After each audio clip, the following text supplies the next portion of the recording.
Good day, everyone, and welcome to the Human Development Zone, brought to you by the Education Support Forum.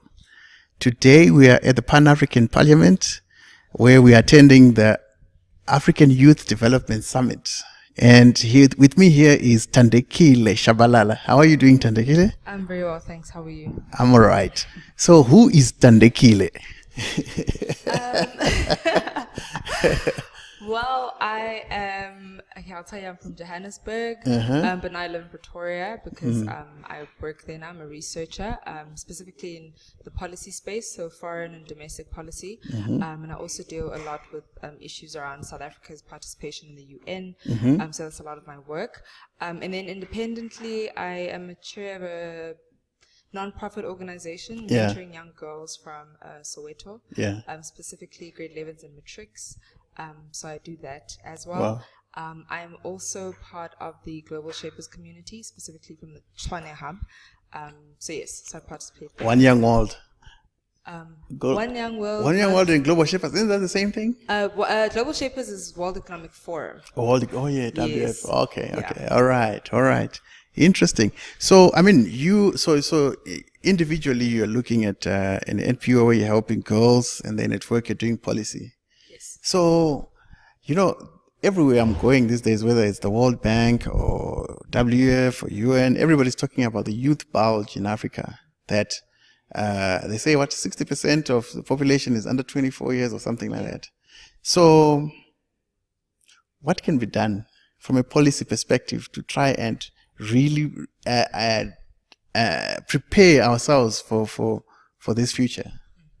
I think the one issue with being in the policy space, or let me say, because in my previous life, I like to think I was an academic. So a lot of the time I thought, well, we often apply this one size fits all kind of method to solving issues, whether it's in the country. The country is very diverse. There's different parts of the country. There's different problems, whether it's on the continent or in the world. So if we're going to solve a youth bulge, you need to look at specific context. So it's all contextual based. So in South Africa, we've got inequalities in terms of unemployment. There's a gender gap. Okay, well, those are issues across the board. But you need to look at the specific cultural context. So, for example, is the country coming out of conflict right away? So what do we do? Do we do security sector reform?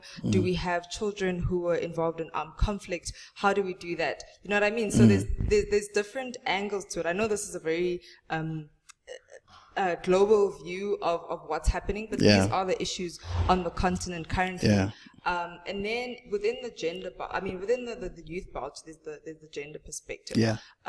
Most of the youth population is females. What are some of the issues that females deal with? In terms of biologically, whether it's being educated, whether it's having access to information, work, technology. What are the priorities within that specific community that they're from? Do they just have to go to school, to work, to give back to their families? Are they given opportunities, to go abroad and study? So I think before we even try to address the youth bulge, we need to look at those specific contexts. Those other things. Okay, so tell me, in terms of there being a heterogeneous type of context, right? Like in South Africa, a child at Stithians and a child at some school in a rural school are in two different worlds, basically. So how agile can policy making be? Because obviously you have to come up with a policy, but how agile can it be such that it's fluid, it captures those contexts? How do you do it? But still equal in a way. You know what I mean? So like everyone has the same opportunities, but still flexible enough to respond to the. So I think it comes from, like I was saying, then identify say the needs in that specific rural school, because obviously if you go to a school like St. Stithians or Crawford or whatever, they have science labs, they have coaches, they have different kinds of sport in comparison to the rural school, which may have 2 sports and maybe like 1 science lab or not even a science lab at all. So I think in terms of policy, you start with the needs that are required, and ensuring that as long as those needs are fulfilled effectively. And so not just ticking the box and saying, okay, now we have built a science lab. Do you have a teacher that is equipped? Does he have the resources, the material to teach the students? Do the students have calculators? Do they have the little strips of magnesium to test against that, whatever theory they're testing in their scientific experiment? Then you can tick the box and say, okay, the children or the students understand. And then based on that, then they can have access, then everybody has access to go to Stellenbosch University, Wits, UK, whatever, good universities, or even to go abroad. Because a lot of the time when you are in a school like that, yes, you may have opportunities and get scholarships, and then you go study abroad, or you go study at our local, we've got very good local universities.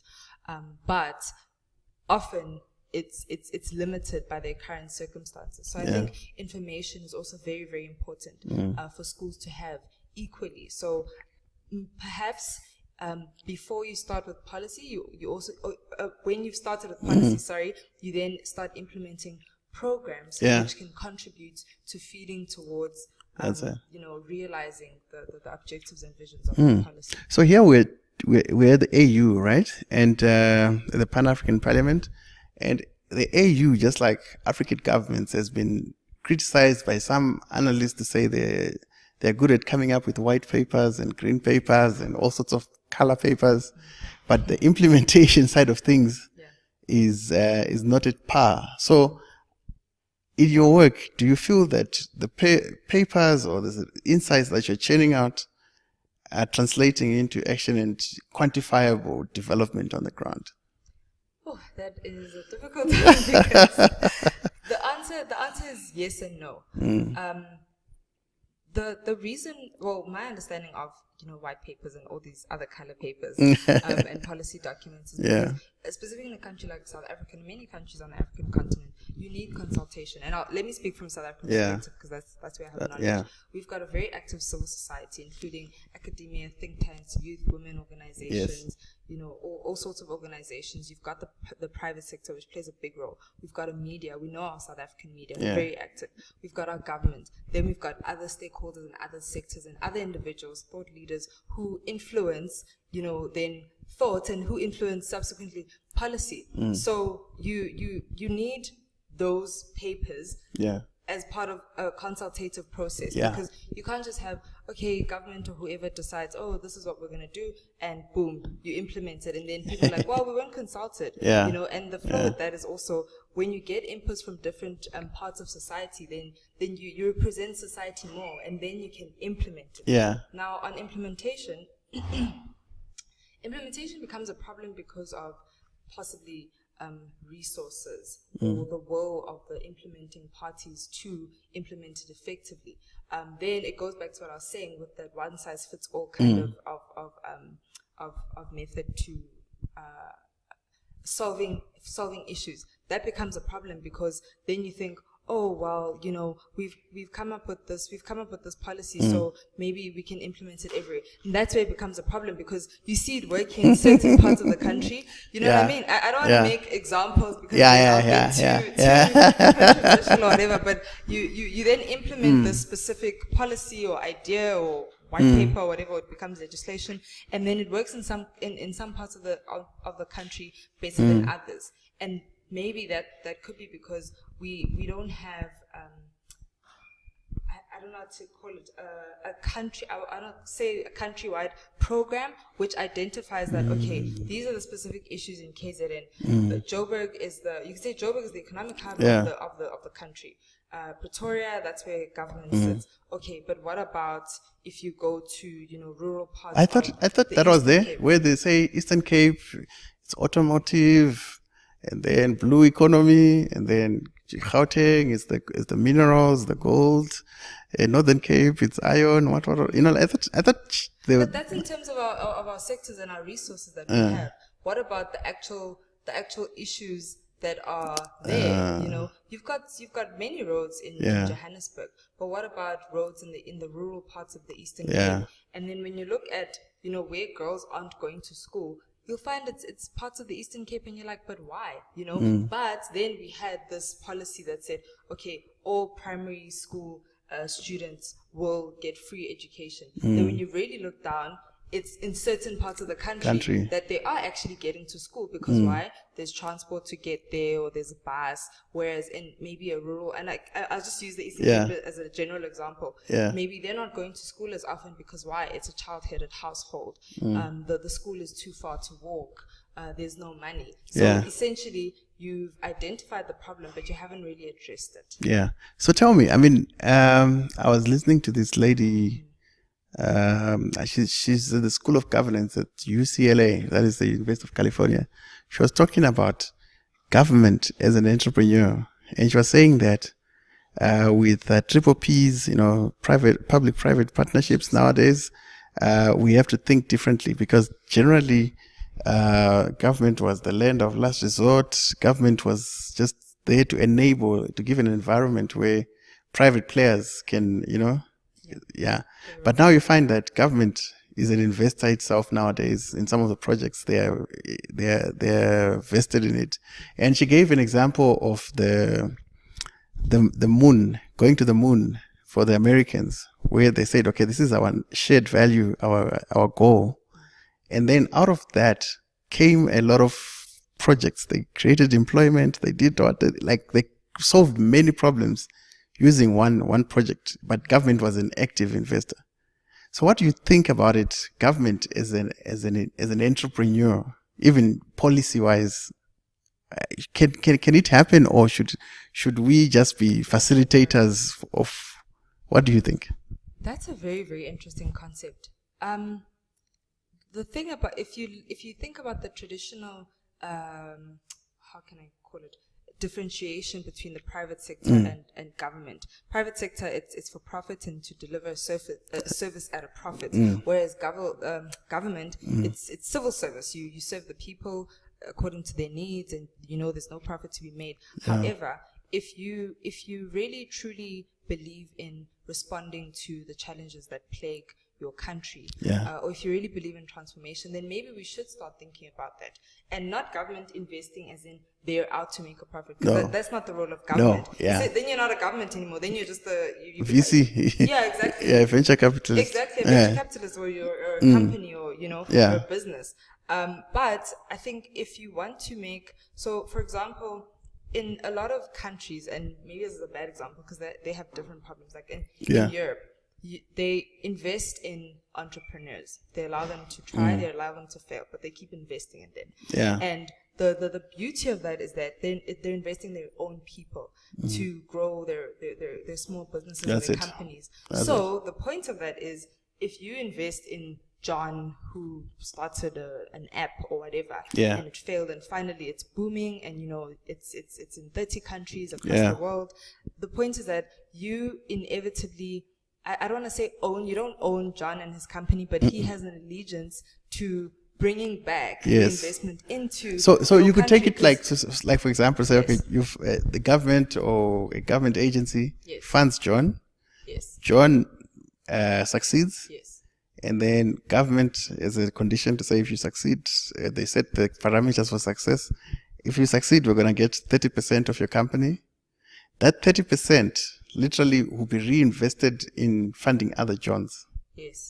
So yes, we're getting a dividend, but that dividend is being plowed back to expand government mandate. Exactly. It's not for our profit, but it's to say, okay, government has a youth training center in Khayelitsha, and whatever, because John is in the same industry as that youth, or whatever we're trying to achieve at that youth training center, then that 30% will go into then funding, the iPads that the training center uses, or to pay the electricity bills, or whatever it is that goes back into that. And obviously then the processes will play out themselves. You have auditors to make sure that 30% is going to that to that specific organization that is owned by government, but is actually for the service of the people. So I think we need to move away from thinking, okay, government is supposed to stamp and do the welfare thing, but there's so much more that they can do through the agencies, and not specifically just the Department of X or Department of Y, but it can be done through the agencies. Because if you look right now, when government does fund people through agencies, through even research-wise, your NRFs and all that, right? But then they don't get anything in return. Government. Yes, government. And they say that if this person succeeds, one day we'll make money from taxes, of which that's not even guaranteed. That's not, you understand? It's like diversification of revenue such that the entrepreneurship ecosystem grows, kind of thing. So it's something that I've been reading and thinking about, and I thought, from a policy perspective, how do you articulate such kind of an idea? Yeah, it's very, very interesting.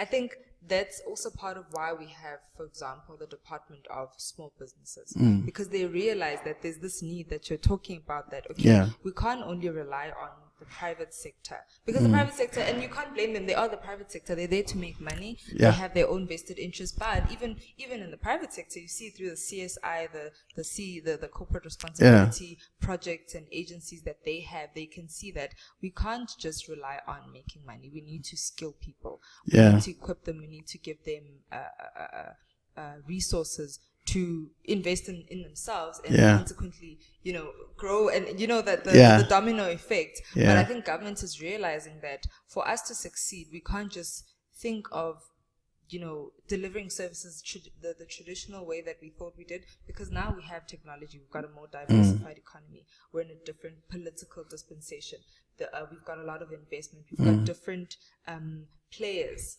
that come to the party and contribute to the economy, because essentially it comes down to the economy, right? And like you're saying, paying taxes and making sure that we're growing, and the World Bank is rating us, and all the Moody's and Standard and Poor's and all of that. But from a policy space, I mean, policy is really is created to enable, or rather to create a conducive environment for. Okay, in this case, because we're using the economy, for the economy to flourish. That's it. Yeah. Wow. No, thank you very much.